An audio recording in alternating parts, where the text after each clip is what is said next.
2013 సంవత్సరంలో కిరణ్ కుమార్ రెడ్డి సీఎంగా ఉన్నప్పుడు అప్పుడు నేను శాసనసభ్యుని.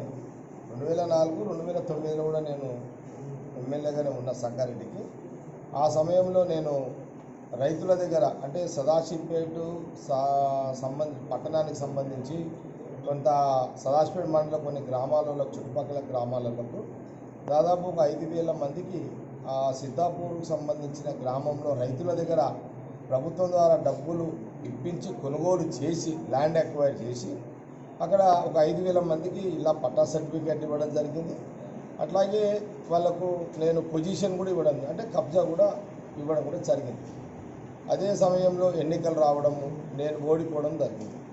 అదే కాకుండా అంతకుముందు అదే దాంట్లోనే సంగారెడ్డి టౌన్కి సంబంధించి ఒక 4,000 మందికి ఇక్కడ ఎవరికైతే ఇళ్ళ జాగాలు అవసరమో అలియాబాద్లో అక్కడ కూడా రైతులకు కొండాపూర్ మండలం అలియాబాద్లో అక్కడ కూడా రైతులకు డబ్బులు చెల్లించి ప్రభుత్వం ద్వారా వాళ్ళకు కూడా అక్కడ కూడా సర్టిఫికెట్లు నేను 4,000 మందికి ఇవ్వడం. जले एक ऐसे जहान में जो जायके की दुनिया हो, पसंद आपकी हो वहां पर जहां इंतखाब आपका हो।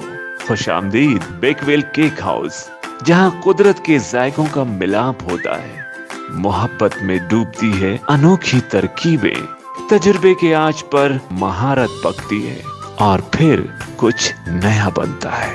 बेकवेल केक हाउस के नए डिलीशियस दम के रोट्स, असली घी और खालिस बटर में तरबतर, काजू पिस्ता बादाम के लज्जतदार मिलावट के साथ जायके खुशियों के। बेकवेल केक हाउस, टोरी चौकी, एक्स रोड, हैदराबाद। हमारे HN न्यूज़ को सब्सक्राइब करिए ताकि आपको नोटिफिकेशंस आते रहे वक्त पर।